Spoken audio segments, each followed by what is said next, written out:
I wrote this code in Python in order to check the accuracy of this letter frequency that we're often given in order to solve word utilizing cryptography.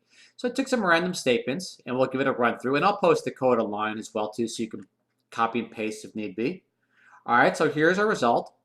We found a couple of really good matches within this little range here I gave right there.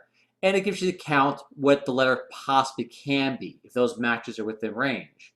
That's one example, and we have a 13.82% accuracy, found 56 out of 405. And briefly, we'll run through the other ones. There's that.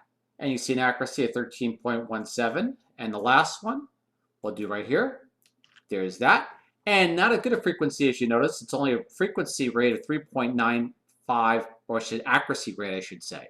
But you have the counts, and you can break down as you see fit. Ralph Turchiano signing off. Hope you find this information useful and catch you guys in a bit. See you then. Bye.